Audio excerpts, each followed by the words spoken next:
Hey there guys, Portal Master here, and in today's video, welcome back to another episode of A Brief History of Skylanders. Today, we are talking about the 5th installment in the Skylanders franchise, which is Skylanders Superchargers. Skylanders Superchargers was, again, the 5th title released in the series. We won't be diving too heavily into the companion game that was released, which was, of course, Superchargers Racing, which was the game that was released for the 3DS and for the Wii, but we will be talking about it just a little bit when we do get into sales. So, let's strap in and get started. Skylanders Superchargers was the only Skylanders game to ever be released in September. Fun fact, it was released in September of 2015. It was developed solely by Vicarious Visions and was the second title to be done exclusively by them, of course just following Swap Force. Now, technically speaking, Swap Force was, for a brief period of time, is my understanding, co-developed by Toys for Bob and Vicarious Visions. But after that, it was more or less exclusively done by Vicarious Visions. You know, they are the ones that really took it through the home stretch. And so Superchargers could almost be considered their first time, you know, having the reins to a Skylanders game, you know, entirely on their own. But of course, both studios did still consult each other at the very least throughout the duration of making all the different games. So I'd like to make a quick correction to the last video in the series where I incorrectly stated that the latter 4 games, which would be Swap Force and onwards, actually all ran on different engines. Someone in the comments section corrected me, and he claimed, and I have no reason to doubt what he claims, that all of the later games ran on Alchemy. However, it is still worth noting that Swap Force, Trap Team, Superchargers, and Imaginators all still use different character models, as Vicarious Visions and Toys for Bob had different graphical styles that they went for. As a result, all the models had to be redone every single game, and that was no different for Superchargers, where Vicarious Visions essentially rebuilt all the character models from the ground up. Superchargers, as I'm sure you guys are aware, is the game that introduced vehicles and the Superchargers into the franchise. The Superchargers were not terribly special when compared to other figures. You know, they more or less looked like core characters that were just standing on an engine block with the elemental base on the bottom. That being said, it's some of my favorite elemental bases from pretty much any of the games, and in my opinion, Superchargers actually has some of the highest figure quality, especially when you actually look at the vehicles themselves. The Superchargers, again, didn't do anything super special. Their main gimmick was that they could supercharge their vehicle, or unlock a special set of abilities for it, when they were both placed on the portal at the same time. So the vehicles were the other figure that was introduced in Superchargers, and there were only 18 of them released, 18 Superchargers and 18 vehicles. We'll dive more into the breakdown of the actual figures and the cost of this game, but essentially it was definitely a downscale from the previous 2 games. Skylanders Superchargers also changed the way that the games handled reposes. Superchargers did not actually use reposes, and it also didn't really use cores, but the cores are kind of unimportant. The fact that it eliminated the reposes in the traditional sense meant that the 8 Skylanders that were brought forward from the previous games were not called Series 3, Series 4, whatever you would have had them. They were just called new Supercharger characters. A lot of people, I think, liked this change because a lot of the reposes really did not do too much that was different from the last one. So, for instance, Gilgrunt had 4 iterations from Spyro's Adventure to Trap Team, and so all 4 iterations didn't really do very much different from the other one. However, Deep Dive Gilgrunt, which was the Supercharger version that was introduced in this game, actually was very different from previous iterations, and I think a lot of people think that that's how reposes really should have been handled the entire time. Superchargers built on the introduction of Light and Dark and actually created their own original Light and Dark character and vehicles, but still put them in the back seat and didn't really expand on the storyline, which a lot of people were a little upset about, including myself, since they did hype Light and Dark up in Trap Team to be like this crazy new addition, and then in Superchargers they were like, we really, really do not care. This isn't really the only thing that fans were disappointed with coming from Trap Team onwards. Some of the elements that were introduced into Trap Team, and by elements I mean gameplay elements, were removed, but it was still not as bad as the transition from Swap Force to Trap Team, where pretty much all of the content was removed. A lot of the post-game content was done in the form of racing, which for people like myself who didn't really enjoy the racing aspect of Superchargers was really a complete and utter disappointment. I mean, especially when you're going to not reintroduce battle mode. Like, come on, man. It's a minor point. Superchargers also included what is, in my opinion, the lamest portal that they ever made. I don't even remember the name of it. I think it was called the Rift Engine was the technical name for that portal. Was not my favorite at all. And despite the fact that it still included a trap slot for the traps, unlike Imaginators, it still did not actually include a lot of trap functionality within the game, and essentially made you feel like you wasted all that money on the traps back in the previous game. And honestly, this was a really big letdown for me, as I did buy a significant number of traps, and I'm sure a lot of you guys did too. If you want to play with the traps, play Trap Team. This is Superchargers. We're not Trap Team. We don't care. And that's something that I think this game really did wrong.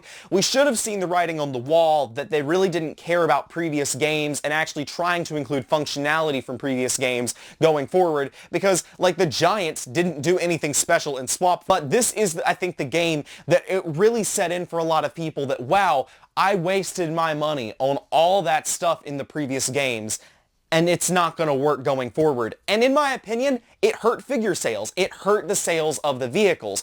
Obviously, I can't prove that that's the real reason, but if you look at when Toys R Us was closing down, you look at the toys they had on clearance. Most of the Supercharger characters were pretty much gone at that point. What wasn't gone, though, was the vehicles. Vehicles had no further sell-through value in future games like it did in Imaginators, and that's why I think the Supercharger characters actually wound up getting scooped up before Toys R Us completely closed down, whereas I'm sure they had to throw out a ton of vehicles when that was all said and done.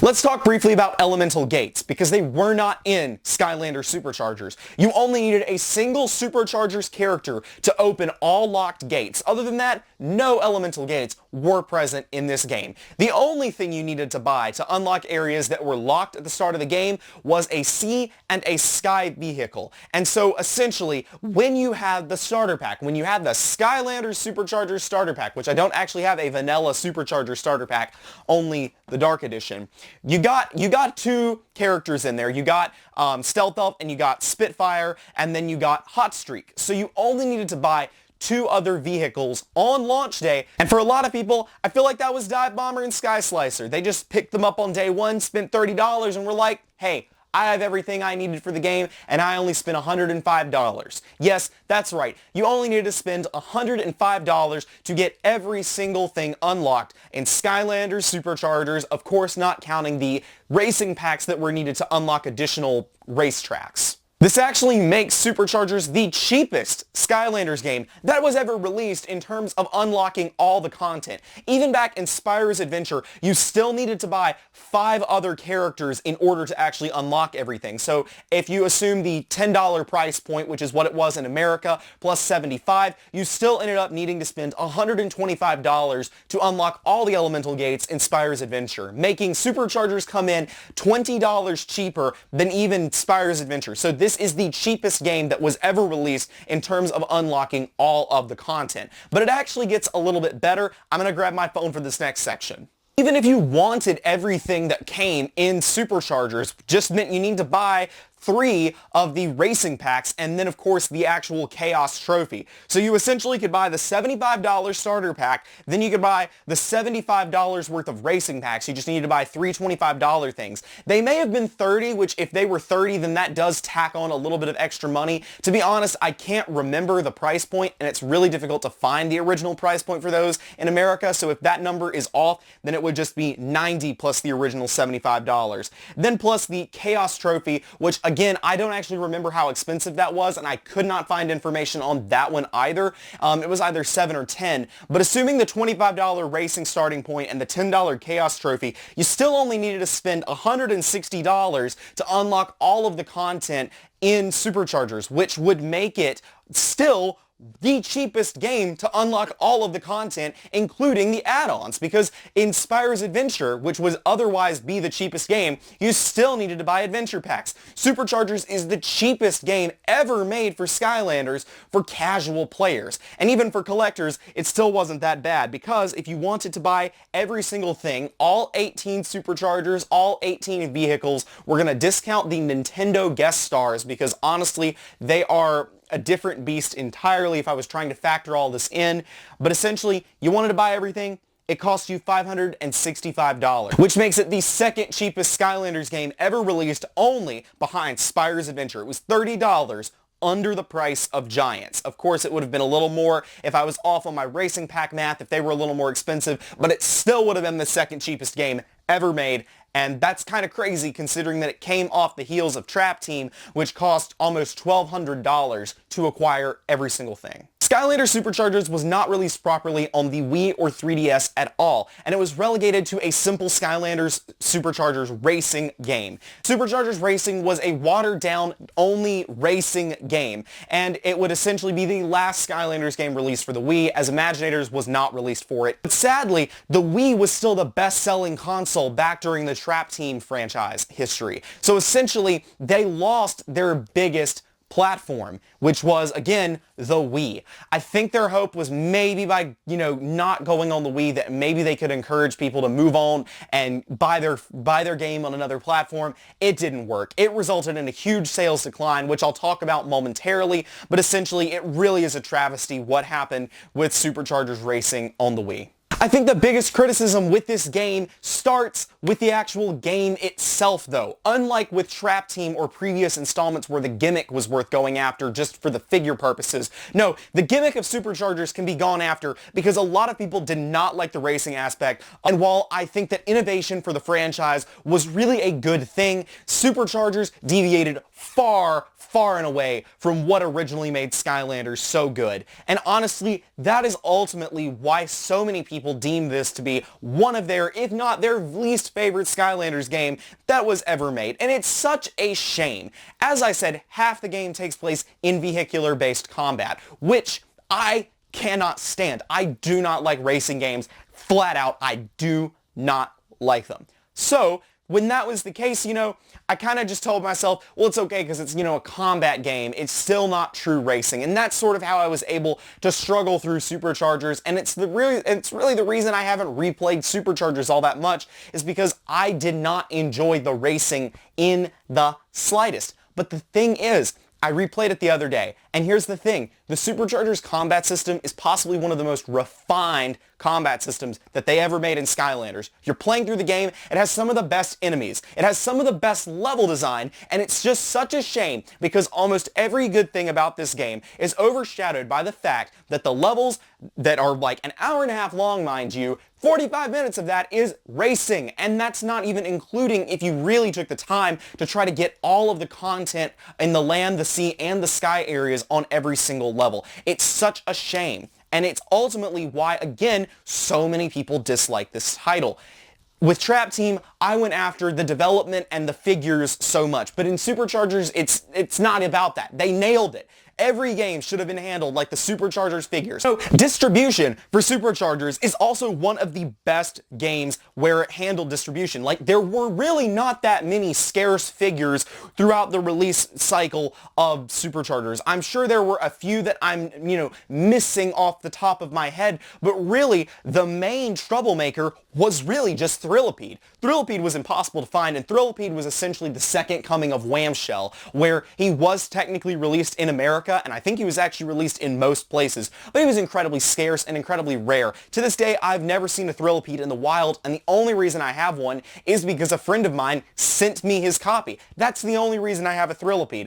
Egg-sided Thrillipede was at least available, which is still better than the way they handled Whamshell. Ultimately, I think Superchargers is the best game in terms of figure distribution. There were not that many glaring issues in terms of the actual characters. It's all fine and dandy, but let's talk a little bit about sales. Skylanders Superchargers featured the largest sales decline in Skylanders franchise history. Trap Team is the first game to feature a true sales decline from Swap Force. It went up for the first 3 games, and then it went down for the last 3. So Trap Team, as I said, sold 4.62 million copies, which was about 1.7 million less than Swap Force. So for Superchargers, let's talk about how many they sold. 2.85 million copies. This is a sales decline of 1.77 million. So Trap Team lost 1.7 million, Superchargers lost 1.77 million. So just marginally a few more. But it's actually really bad, and that doesn't sound that bad. You're like, well, that's basically the same kind of decline. But see, that's not how investors look at it. Investors are always looking at it from a percentage standpoint. So when you put it into percentage form, Trap Team had roughly a 27% sales decline from Swap Force, which is bad. But not as bad as the decline from Trap Team to Superchargers, which is about 38%. So again, 27% decline from Trap Team and Swap Force, and then a 38% decline from Trap Team to Superchargers. That's really, really bad. Ultimately, I've been thinking about this for years. There's three main reasons that this can really be attributed to. The first one is the stiffened competition. LEGO Dimensions came out during this time, so not only were they facing the horrible competition of, Infinity and trying to compete with all these Disney franchises, but also they then had to compete with LEGO. So they really had their two biggest competitors were at their prime during Superchargers and ultimately stole a lot of fans from the franchise. And I mean, you can think about it, if 1.7 million people roughly left the franchise between each installment, you could say 1.7 million dedicated themselves to Infinity and 1.7 of them dedicated themselves to Dimensions. See, that could be said, but I think that ultimately you don't just leave a franchise just because something else pops up. Something typically will sour you on the franchise. So it could have been that fans were soured after Trap Team, which has always been my explanation for the sales decline into Superchargers, but also I think a lot of people were truly disinterested with the vehicles that were in Superchargers. But honestly, I still stand by the theory that the decline in Superchargers is largely due to people being soured on Trap Team and not wanting to buy another game. And going into Imaginators, which will be the topic of next week's video, I think a lot of people were soured by Superchargers, by be it the vehicle-based combat, or even more so, the fact that traps did not work in Superchargers. I think a lot of people were really annoyed about that, and they really saw, hey, it doesn't really matter, my collection doesn't matter, the vehicles don't work in Imaginators, and that's ultimately the biggest thing to me. So I don't really know. I can't obviously say one single reason that Superchargers went downhill as much as it did. I believe it to be Trap Team. Maybe you believe it to be something else, but that's my personal opinion. So that is basically it for a brief history of Skylanders for Skylanders Superchargers. Thank you so much for watching. That's all I have for you guys today. Remember to like, comment, subscribe, and go drop me a follow on both Twitter and Instagram. And if you want to, you can join the Discord down below. See you guys next time.